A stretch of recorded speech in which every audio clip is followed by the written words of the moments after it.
बिस्मिल्लाहिर्रहमानिर्रहीम, अस्सलाम वालेकुम। हेलो पाकिस्तान।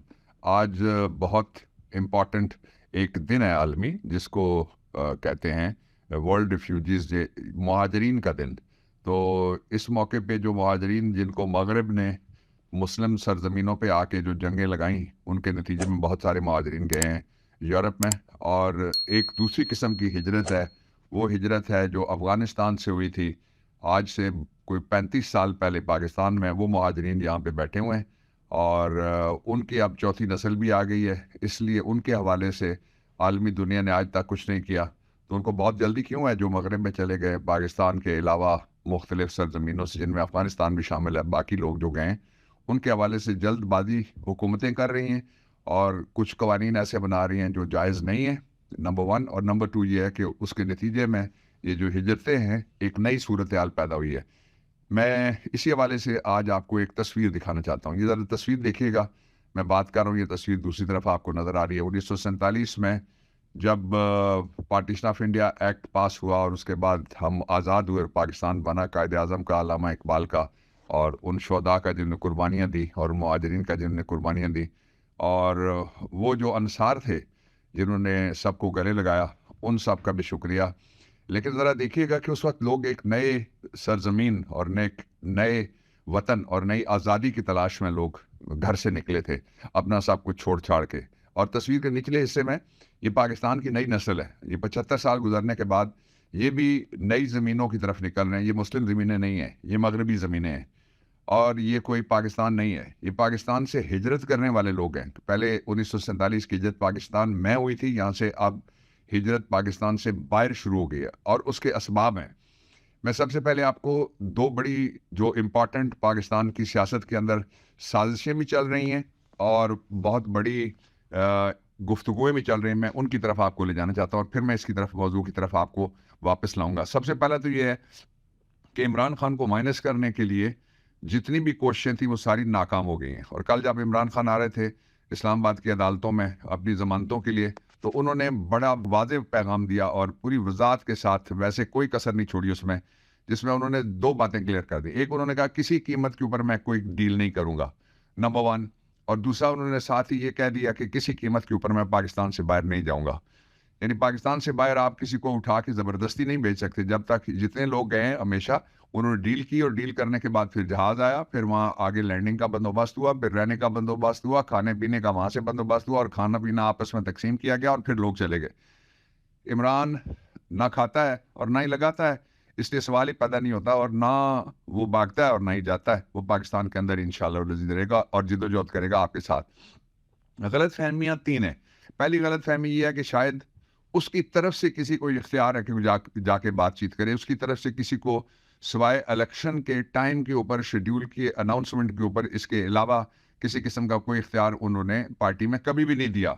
और जो लोग जाते रहे, गुफ्तगू करते रहे, वो इस बात के गवाह हैं।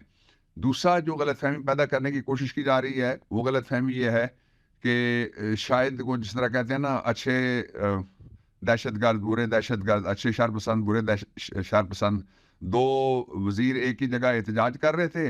एक ने प्रेस कॉन्फ्रेंस कर दी, वो मुहिब वतन हो गया, और दूसरा नहीं कर सका, हुकूमत ने उसको पकड़ के रखा हुआ है। ये हुकूमत सर्टिफ़िकेट दे रही है लोगों को मुहिब वतन होने की या नहीं, और बैरून मुल्क मुकीम पाकिस्तानियों के खिलाफ भी उन्होंने बात की है। ये दूसरा पहलू था, इसकी भी मैं आपको पूरी वज़ाहत से कहता हूँ कि सारे फैसले इमरान खान ने करने। एक बात और जो आज से पहले शायद बहुत कम हुई है, वो मैं आपको बताना चाहता हूँ। अगर इमरान खान खुद भी कहे कि पीटीआई उसके बगैर चल सकती है, तो लोग उसको मानेंगे नहीं। ना पीटीआई के अंदर मानेंगे, और ना पीटीआई के बाहर मानेंगे, ना पाकिस्तान के अंदर मानेंगे, ना पाकिस्तान के बाहर मानेंगे। पीटीआई जिन लोगों ने ज्वाइन किया है, मिसाल के तौर पे 21 साल का पॉलिटिकल करियर मैंने छोड़ा, और उसके साथ ही अपनी सेनेट की मैंने सीट रिज़ाइन की। 2013 में इमरान खान को मैंने सपोर्ट करना शुरू किया। मुझे 10 साल हो गए ये मैंने इमरान खान के साथ लगाया, और सिर्फ 2 वजूहात से। एक ये कि इमरान खान का जो इमरान फैक्टर है, जिसमें दयानतदारी भी है, पाकिस्तान के साथ दर्दमंदी भी है, और मुल्क के गरीबों को आगे ले जाना भी है। ये सही मानों में जो तरक्की पसंद किसी ज़माने में 70s 80s के लोग थे, उनका एजेंडा ऐसे हुआ करता था। और दूसरी बात ये थी कि जो मौलाना तारिक जमील साहब ने की, मौलाना तारिक जमील साहब हमारे ग्लोबल आइकन हैं, और मौलाना तारिक जमील साहब ने इमरान खान के हवाले से जो बात की, मैं उसकी तस्दीक और तायद करना चाहता हूँ कि 75-76 साल में सिवाय कायद आज़म अलैहि रहमत के किसी ने खुल के रियासत मदीना का कोई ना तसव्वुर पेश किया कि किसी इस मुल्क में जो मदीने के नाम पे कायम हुआ, जो रमज़ान शरीफ में कायम हुआ, जो पाकिस्तान का मतलब क्या ला इलाहा इल्लल्लाह मोहम्मद रसूलुल्लाह सल्लल्लाहु अलैहि वसल्लम इस नारे के ऊपर कायम हुआ था, उसमें कभी किसी ने हिम्मत ही नहीं की। ये हिम्मत इमरान खान ने की। ना सिर्फ इमरान खान ने पाकिस्तान के अंदर ये हिम्मत की, बल्कि अक़वाम मुत्तहिदा के अंदर भी हिम्मत की। ना सिर्फ अक़वाम मुत्तहिदा के अंदर ये हिम्मत की, बल्कि OIC में भी ये हिम्मत की, और दुनिया का कोई प्लेटफॉर्म उसने नहीं छोड़ा। इसलिए PTI का मतलब इमरान खान है, और उसके अलावा किसी कीमत के ऊपर भी ना लोग, ना PTI के जो अपने लोग हैं वो, और लोग से पहले मेरा जो मुराद है जो PTI से नहीं हैं वो लोग भी, और पूरा पाकिस्तान और आने वाली जो 2 नस्लें इमरान खान के नाम अपने आप को, अपने फ्यूचर को कर चुकी हैं और पाकिस्तान के नाम कर चुकी हैं, वो नस्लें भी इसको कबूल नहीं करेंगी। अब मैं जो अगली बात आपको बताना चाह रहा था वो बड़ी इंपॉर्टेंट है। वो ये है कि पिछले साल भी गैस की एक बड़ी ज़बरदस्त किस्म की शॉर्टेजेस हुई थी। इस वक्त जो 20 किलो का जो आटे का तोड़ा है, वो जो कपड़े उतार के बेचने वाला था, पता नहीं आजकल नंगा है या उसने क्या पहना हुआ है, या पजामा है उसका, या कोई बैनुल अक़वामी तौर पे उसने पाकिस्तान को ला के मुकामी तौर पे वॉल ऑफ शेम पे खड़ा कर दिया, इलाकाई तौर पे वॉल ऑफ शेम पे खड़ा कर दिया, बैनुल अक़वामी तौर पे वॉल ऑफ शेम पे जाके पाकिस्तान को पूरा खड़ा कर दिया। इसलिए कि वो जहाँ जाता है शर्मिंदगी की तस्वीर बना हुआ आता है। उसके जो दूसरे पार्टनर्स हैं वो अंदर बैठे हुए मिल के खा भी रहे हैं, पाकिस्तान के पैसे लगा के बाहर दौरे भी कर रहे हैं, पाकिस्तान की मौज भी उड़ा रहे हैं, और साथ साथ गुड कॉप और बैड कॉप, जिस तरह PDM के अंदर ही ऑपोजिशन है, PDM के अंदर ही गवर्नमेंट है, PDM हुकूमत में भी है, PDM ऑपोजिशन भी कर रही है। इसको लोग नहीं मानते, और आपने देख लिया जो जो बाहर निकलेगा स्वाय अपना म्यूजिक बजाने के, लोग उसके साथ नारे लगाने वाला कोई भी नहीं होगा। मैं जो दूसरी बात कर रहा था वो ये है कि स्टीफन जो स्टेप्सन्स की है, इसने ट्वीट किया है। उन्होंने कहा कि इनविटेशन ऑफ बिड जो हमारी नेचुरल गैस है LNG, उसके लिए जो पाकिस्तान ने दूसरे साल में दी थी वो भी नाकाम हो गई हैं, और पाकिस्तान के जो टेंडर थे वो 6 स्पॉट शिपमेंट अक्टूबर और दिसंबर के लिए, वो किसी ने ये कहा ही नहीं, इसलिए कि पाकिस्तान के हवाले से 2 तासुर जो वॉल ऑफ शेम पे इन्होंने जाके लगाया पाकिस्तान को, एक जो अंदर कौमी गैरत से महरूम हुकूमत है, इलाकाई तौर पे कौमी शर्म से, और बैनुल अक़वामी तौर पे कौमी हया से महरूम है, जिसको कोई पाकिस्तान की कोई ना शर्म है, ना हया है, ना कोई गैरत है, उसने लगवा दिया है। पिछले साल भी ना कर दी थी लोगों ने, और इस साल तो फिर लोगों ने पहले से ही कह दिया है कि पाकिस्तान के अंदर कोई लिक्विडिटी, यानी पाकिस्तान के अंदर कोई माल कोई नहीं है, और दूसरा साथ उन्होंने साथ ये भी कहते हैं कि पाकिस्तान के अंदर कोई स्टेबिलिटी भी कोई नहीं है। अब पाकिस्तान का ये मुकद्दर थोड़ा ही है जिस तरफ पाकिस्तान को धक्का मार के भेजा जा रहा है इस गवर्नमेंट के नीचे।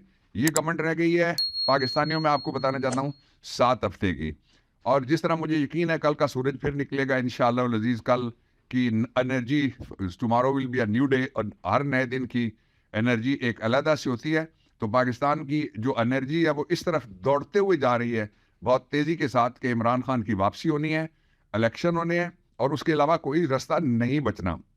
ये जो 7 हफ्ते हुकूमत रखने के बाद, इसको जब आइन निकालेगा इस हुकूमत को, तो जो मर्जी आके बैठे, वो पाकिस्तान का ना एतमाद बैनुल अक़वामी तौर पे, ना अंदरूनी तौर पे, ना कौमी तौर पे, ना अवामी तौर पे, ना मुआशी तौर पे, और ना इस्तेकामी तौर पे वो बहाल कर सकता है। पाकिस्तान का एतमाद और एतकाद इसी सूरत में बहाल होगा अंदरूनी बैरूनी तौर के ऊपर, कि पाकिस्तान का जो फाउंडिंग डॉक्यूमेंट है, जिसको कॉन्स्टिट्यूशन कहते हैं, और जो मुआहदा है रियासत का शहरियों से, उसके ऊपर अमल दरामद किए जाए। इस तरफ हालात तेज़ी के साथ बढ़ रहे हैं, और 2 तबकात का उनमें बड़ा रोल है। मैं कल परसों आपसे ज़रा डिटेल में जाके एक बैरून मुल्क मुकीम पाकिस्तानियों के हवाले से, और दूसरा मैं पाकिस्तान में वकला तहरीक के हवाले से 2 चीज़ें ये भी आपको बताना चाहता हूँ कि आने वाले दिनों में इनका बड़ा डिटर्मिनिंग, डिसाइसिव और फैसला कुन किरदार होगा। खुश रहिए, कल फिर बात करूँगा। पाकिस्तान जिंदाबाद।